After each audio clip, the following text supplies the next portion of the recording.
चले, जैसा कि मैंने आप लोगों को बताया था कि हिंदी हमारा 3 सेशन रहेंगे, उत्तराखंड हिंदी और जीएस का। तो उत्तराखंड में आपको पढ़ा चुका हूँ, उसके बाद हमारा हिंदी वाला रहेगा। और हिंदी वाला जो हमारा पहला लेसन था, मैंने आपको बताया था भाषा और भाषा परिवार। यहाँ से 2 से 3 क्वेश्चन पूछ ही रहा है आयोग लगातार। पिछले लास्ट 5-6 पेपरों से आप उठा के देख लीजिए, तो 3 से 4 क्वेश्चन को पूछ ही रहा है यहाँ से।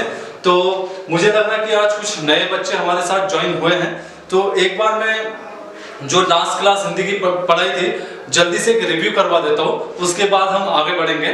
और जिसको लग रहा है कि ये पॉइंट नोट करना है तो वो कॉपी पेन लेके चले और नोट भी करते जाए, ठीक है। और आज मैं जो पढ़ाऊंगा, ठीक है, वो चीजें नोट करते रहे और समझे कि कैसे भाषा परिवार के जो भी क्वेश्चन है वो आप लोग सॉल्व करोगे, ठीक है। अब आएगी वॉइस, ठीक है। चलिए आगे चलते हैं। देखिए हिंदी जो है, हिंदी भाषा परिवार, भाषा परिवार यहां से आयोग आजकल 3 से 4 क्वेश्चन पूछ रहा है, तो ये एक जटिल समस्या हो चुकी है। मैं ऑलरेडी आप लोगों को बता चुका था।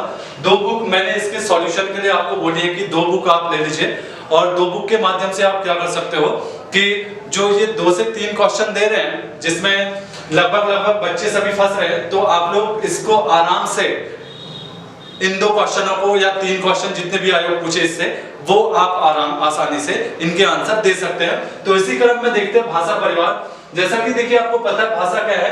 भाषा अपने मन और विचारों को व्यक्त करने का, अपने विचार और कह सकते हो मन में जो विचार हैं उनको व्यक्त करने का एक माध्यम है भाषा, उसे भाषा कहते हैं। और जब हम अपने मन में आए विचार और जो हमारे भाव है उनको जब हम लिखित रूप में करते हैं, जैसे एक तो मौखिक होता है, अगर मैं मौखिक रूप में कह रहा हूं तो वो हो गया भाषा, अगर उसी को मैं लिखित रूप में कर रहा हूं तो वो है लिपि। मैं आपको बार-बार ये बता चुका हूं, ठीक है। लास्ट जो हमारा लेक्चर हुआ था उसमें मैं बता चुका हूं। तो इसी क्रम में जब हम आगे चले, तो जो हिंदी की हमने किताबें देखी तो उनमें ये पाया गया कि जो हिंदी के विद्वान हैं उनके द्वारा कहा गया कि समय के साथ जो भाषाएं हैं वो पूरे विश्व में चेंजेस होती रही, चाहे वो भौगोलिक परिदृश्य हो या भौगोलिक परिदृश्य हो या कुछ अन्य सांस्कृतिक या सामाजिक सुधार हो, उनके माध्यम से भाषाओं ने अपनी जो मतलब एक परिवर्तित होने की जो एक प्रोसेस है वो बदली है लगातार। इसी क्रम में मैं आपको बता दूंगा कि कहां से कैसे बदली है भाषा ने अपनी प्रोसेस। प्राचीन काल में क्या चलता था? प्राचीन काल में जो सबसे पहले भाषा चली भारत में वो चली थी संस्कृत। इससे पहले भी भाषा थी हड़प्पा की, लेकिन हड़प्पा भाषा की न तो अभी तक लिपि और न ही भाषा का कोई ज्ञात है, तो उसे आप मान के चलो कि उसे भाषा में आप काउंट नहीं कर सकते हो। वैदिक काल आया, तो वैदिक काल में सबसे पहले जो इंडिया में जो भाषा जिसने रूप लिया वो थी संस्कृत। संस्कृत के बाद आई पाली, पाली के बाद आई प्राकृत और प्राकृत के बाद आई अपभ्रंश, और तब जाके आई हिंदी। तो देखिए भाषा वही है लेकिन स्वरूप बदलते जा रही है। किसके हिसाब से? सामाजिक परिवर्तन के हिसाब से, भौगोलिक स्थितियों के आधार से जो भाषा है वो परिवर्तित होते गई है। संस्कृत से वर्तमान जो परिदृश्य में है वो हम क्या पढ़ रहे हैं? हिंदी। उसी प्रकार से आपको इंग्लिश का भी बताता हूं। लैटिन, ग्रीक, फिर अंग्रेजी, फिर अन्य भाषाएं निकली। अब ध्यान से समझिएगा, यहां पे आपको क्या दिख रहा है, ठीक है। जब भी संसार शुरू हुआ होगा ऐसा तो नहीं है कि ये सभी भाषाएं उस टाइम पे विराजमान होंगी, है ना। जिस टाइम पे ये धरती चली होगी या स्टार्ट हुई होगी उस टाइम पे ऐसा तो नहीं है कि ये सब भाषाएं उस टाइम पे विराजमान हुई होंगी। सबसे पहले संस्कृत चली, आज हम उसी संस्कृत को किस रूप में पढ़ रहे हैं? डेवलप हो के पढ़ रहे हैं हिंदी के रूप में। आज हमें संस्कृत के बहुत कम विद्यालय और बहुत कम लोग मिलते हैं संस्कृत बोलने वाले। एक समय था जब लोग संस्कृत बोलते थे। अब जो संस्कृत, लैटिन और ग्रीक थी ये बहुत प्राचीन भाषाएं थी। जिस प्रकार से इंडिया में एंशिएंट हिस्ट्री में लगभग संस्कृत भाषा चलती थी, उसी प्रकार से यूरोप कॉन्टिनेंट में वहां पे लैटिन और ग्रीक भाषाएं चलती थी। इसीलिए जो ये संस्कृत, लैटिन और ग्रीक भाषा है, इसको मैं पहले भी अपने लेक्चर में बता चुका हूं, आज फिर बता रहा हूं कि इसको जो हिंदी के विद्वान हैं उनके द्वारा संयोगात्मक भाषा का दर्जा दिया गया है। संस्कृत, लैटिन और ग्रीक भाषाओं को इन्होंने जो कह रखा है वो कह रहा है संयोगात्मक भाषा। आयोग आपसे यही क्वेश्चन पूछने वाला है कि निम्नलिखित में से कौन सी संयोगात्मक भाषा नहीं है। आपको जब पता है कि तीन ही भाषा संयोगात्मक है, कौन कौन सी, संस्कृत, लैटिन और ग्रीक, तो आपको ज्यादा दिक्कत नहीं होनी चाहिए। उसके बाद वियोगात्मक भाषा विद्वानों के द्वारा ये कहा गया है जब प्राचीन भाषाओं को वर्तमान परिदृश्य में जिस हिसाब से हम लोगों ने अडॉप्ट किया है, इन्हीं भाषाओं से डेवलप होके जो वर्तमान भाषाएं हैं उन्हें वियोगात्मक भाषा कह रखी है। जैसे अंग्रेजी हो गई और हिंदी हो गई, इन दो भाषाओं को जो विद्वान है उनके द्वारा क्या कह रखा है, वियोगात्मक भाषा कह रखा है। तो यहाँ पे सिंपल सी बात है, उस दिन भी मैंने आपको बताया था, संयोगात्मक भाषा अगर आपको कठिन लग रहा है, संयोगात्मक और वियोगात्मक थोड़ा शब्दावली भी कठिन है, तो संयोगात्मक का मतलब सिंपल सी बात है एंशिएंट, और वियोगात्मक का मतलब है मॉडर्न। ये मैं आपको पहले भी बता चुका था। क्योंकि लैटिन भाषा आप जब भी बायोलॉजी पढ़ते हो तो वहां पे आप मुख्य मुख्य शब्द पढ़ते हो कि लैटिन भाषा से उठाए गए हैं, ठीक है, लैटिन भाषा से उठाए गए हैं, ऐसा आप बार बार पढ़ते हो, ठीक है। तो लैटिन एक बहुत प्राचीन भाषा है और ग्रीक भी प्राचीन भाषा है और संस्कृत भी प्राचीन भाषा है। इसके बाद आई पाली। ध्यान से समझिएगा, भारत में पाली भाषा को इंट्रोड्यूस करने का जो माध्यम था वो था बौद्ध धर्म, ठीक है। भारत में पाली भाषा को इंट्रोड्यूस करने का जो था वो था बौद्ध धर्म। फिर प्राकृत भाषा को इंट्रोड्यूस जो किया वो किया जैनों ने, यानी जैन धर्म ने। अपभ्रंश जो है, अपभ्रंश को मैं आपको बता रहा हूं, जो पतंजलि थे आपके, पतंजलि एक गुरु थे, संस्कृत के बहुत बड़े विद्वान माने जाता है पतंजलि को। तो पतंजलि ने अपभ्रंश को सबसे पहले इंट्रोड्यूस किया है और सबसे पहले इस भाषा को जो अपभ्रंश नाम दिया है वो पतंजलि द्वारा ही दिया गया है। ये क्वेश्चन में भी आयोग आपसे पूछ सकता है कि अपभ्रंश को सबसे पहले अपभ्रंश भाषा किसने कहा, तो पतंजलि, जो संस्कृत के सबसे बड़े विद्वान थे, ठीक है। अपभ्रंश के बाद जो डेवलप हुआ वो हुआ हिंदी का।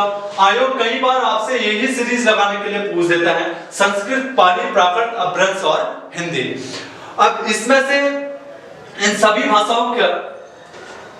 भाषाओं में वर्तमान में हिंदी है। हिंदी को लेके हम पूरा टॉपिक पढ़ रहे हैं, हिंदी भाषा परिवार।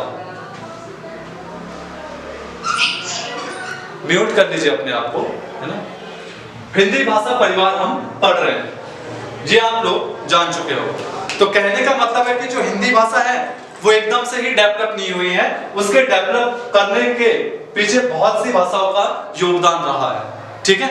उसी प्रकार से अंग्रेजी भाषा को डेवलप करने के पीछे बहुत सी भाषाओं का योगदान रहा है। वर्तमान में ग्रीक, लैटिन, जिस प्रकार से वर्तमान में संस्कृत की स्थिति है, हमारे यहाँ पाली की स्थिति है, प्राकृत की स्थिति है, अपभ्रंश की स्थिति है, वो स्थिति आजकल लैटिन ग्रीक की बनी हुई है यूरोप कॉन्टिनेंट में। आपने देखा लैटिन चलती कहाँ है, जितने भी ओवरऑल इंस्टीट्यूट है पूरे विश्व में जो वैश्विक स्तर पे कर रहे हैं, उन सब में अंग्रेजी तो भाषा बनाई गई है।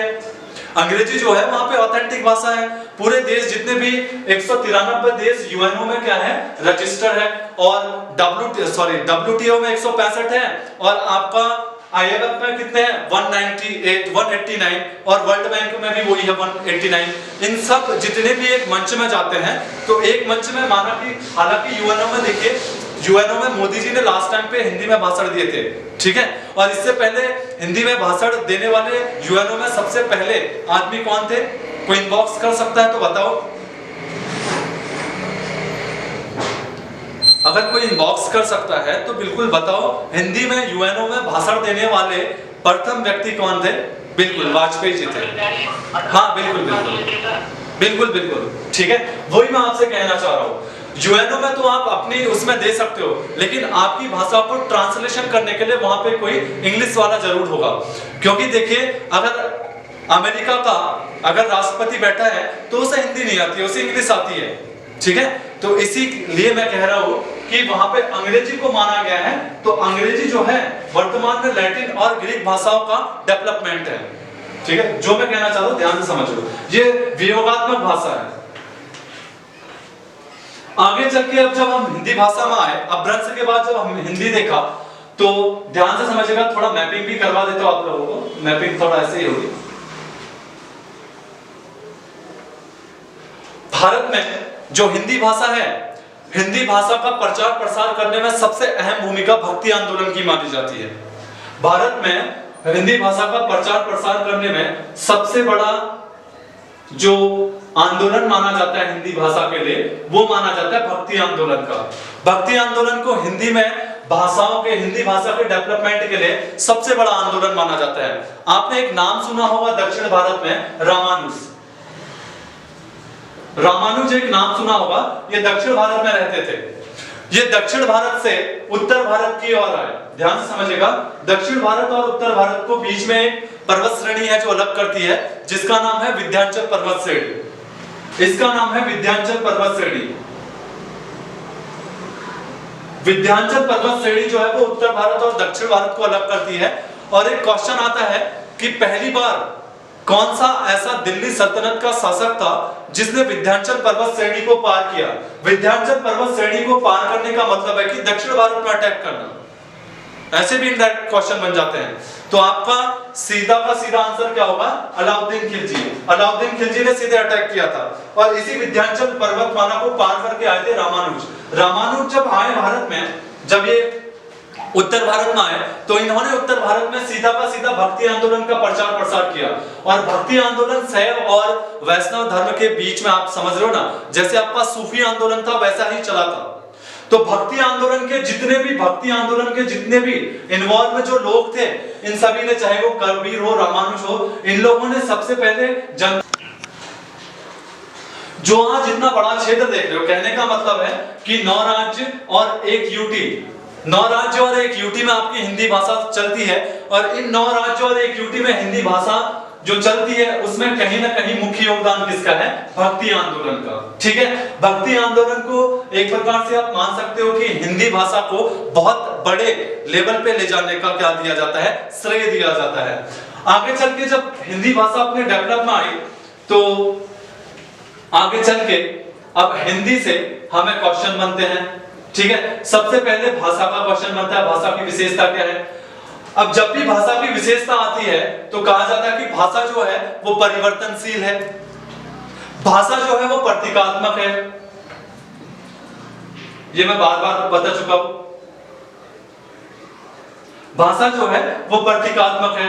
देखिए, भाषा ना तो चित्रात्मक है, नहीं अक्षरात्मक है। ये क्वेश्चन आपसे पूछ सकता है। लिपि जो है, ध्यान से समझिएगा, यहीं पे मैं आपको समझा भी देता हूं। लिपि जो है वो अक्षरात्मक और मात्रात्मक है। अब यहां पे इंपॉर्टेंट क्वेश्चन बन जाता है, जो रोमन लिपि है, अंग्रेजी भाषा हो या इनकी, और जो हिंदी भाषा की लिपि है कौन सी, देवनागरी। अब मैं आपसे क्वेश्चन करूं कि देवनागरी लिपि अक्षरात्मक है या मात्रात्मक।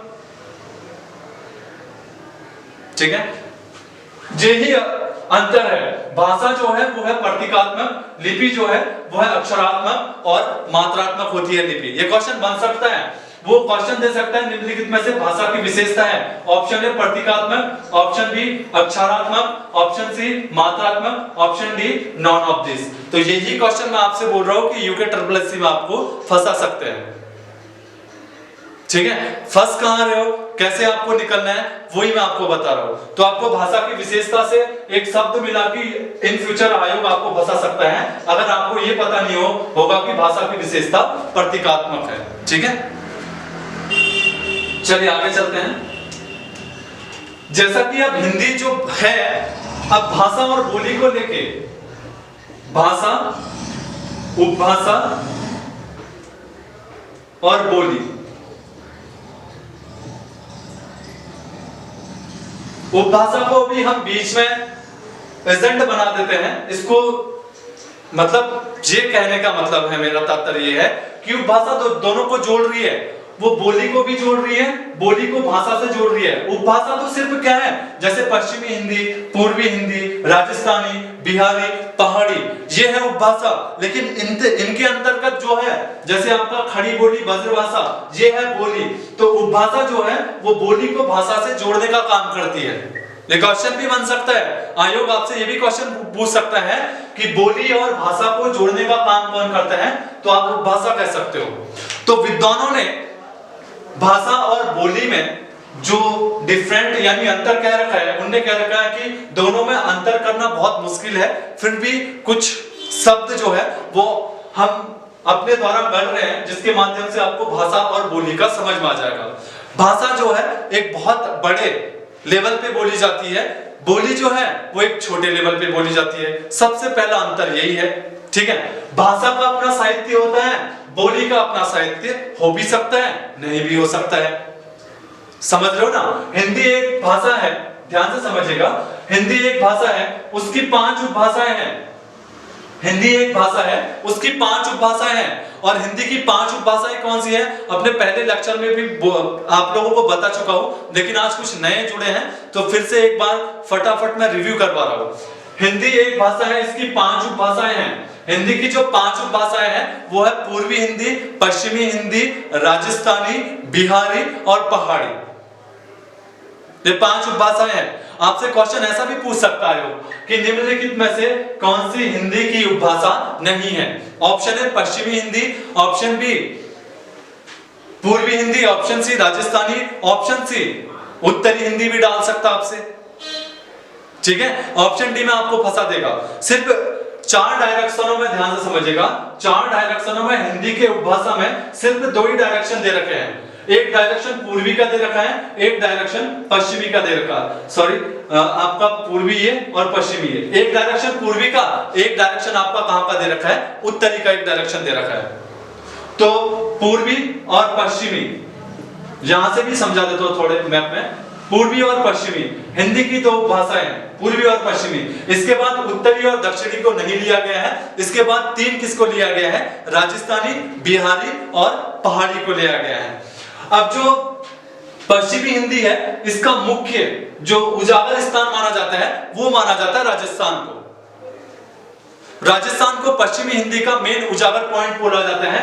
और इन वाले क्षेत्रों में हरियाणा के साथ हरियाणा के साथ लगने वाली जो भी टेरिटरी या जो भी राज्य है, वहां पे ज्यादातर किन भाषाओं, किन बोलियों का ज्यादा प्रभाव है, तो वो आप देख सकते हो। खड़ी बोली, ये सब मैं पीडीएफ में दे दूंगा, कोई बात नहीं, नोट कर ले तो नोट भी कर सकते हो।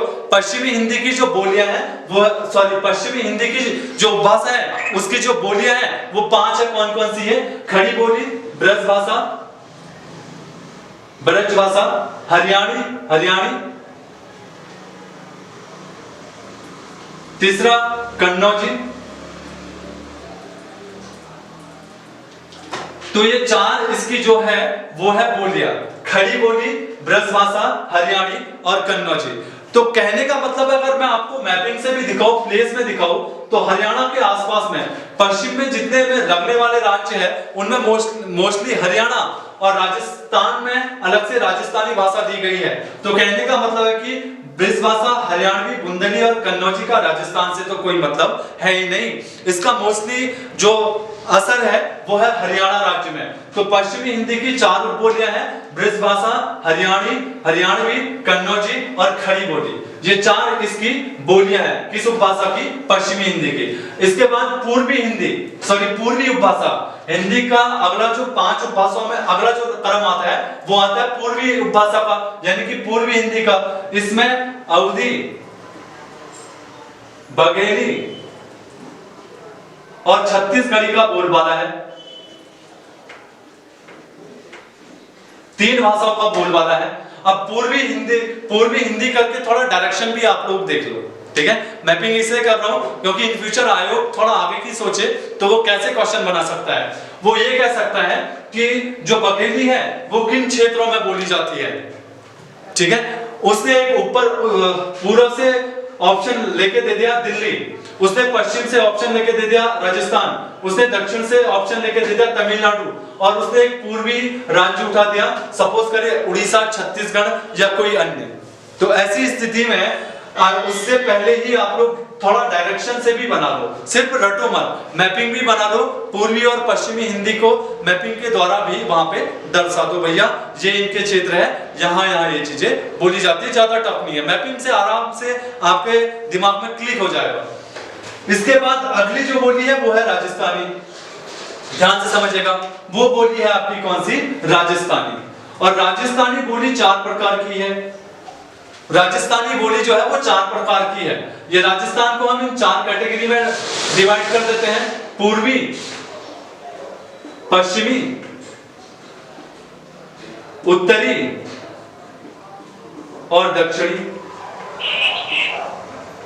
ये सिर्फ राजस्थान को मैंने डिवाइड किया है समझाने के लिए, ठीक है। ये सिर्फ राजस्थान को, राजस्थान की जो 4 लैंग्वेज दी गई है, आपको कंफ्यूज ना हो करके, क्योंकि थोड़ा डीप में मैं आपको बता रहा हूं। जैसे उत्तरी राजस्थानी भाषा है, उत्तरी राजस्थानी, पूर्वी राजस्थानी,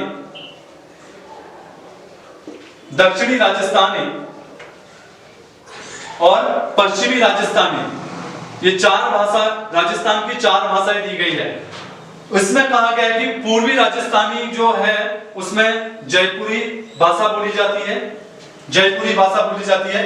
पश्चिमी में मारवाड़ी बोली जाती है, पश्चिमी राजस्थान में जिस बोली का प्रभाव है वो है मारवाड़ी। अगला दक्षिणी राजस्थान में जिसका है वो है मालवी, मालवी भाषा का प्रभाव है। अगला जो उत्तरी राजस्थान है उसमें मेवाती भाषा का बोलबाला है। और आयोग यही तो पूछ रहा है आप लोगों से, और पूछ क्या रहा है बताइए? आयोग आपसे क्वेश्चन यही तो पूछ रहा है कि आयोग क्वेश्चन पूछ देगा आपसे। देखिए क्वेश्चन मैं बना रहा हूं, आप लोगों ने मैपिंग देख ली, एक बार फिर से बता रहा हूं कि राजस्थानी भाषा को 4 भागों में बांटा गया है, उत्तरी राजस्थानी, दक्षिणी राजस्थानी, पूर्वी राजस्थानी, पश्चिमी राजस्थानी। ये तो हर किसी को याद हो जाएगा।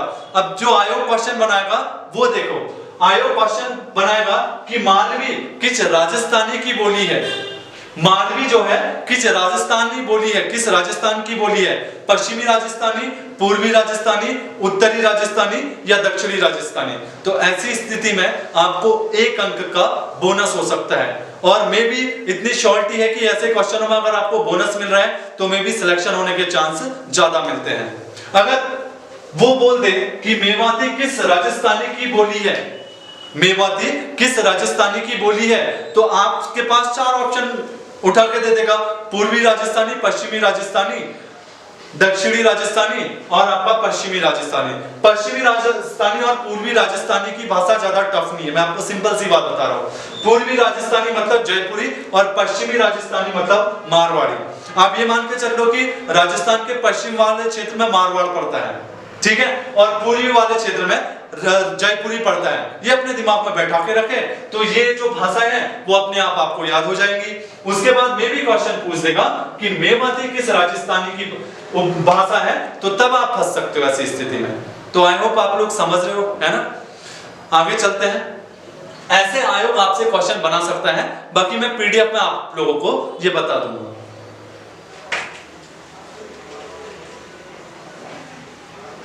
अब इसके बाद बिहारी, देखिए भोजपुरी फिल्में तो बहुत सुनी होंगी आपने, भोजपुरी मूवियां, भोजपुरी मूवी की एक्ट्रेस ऐसा बहुत सुना होगा।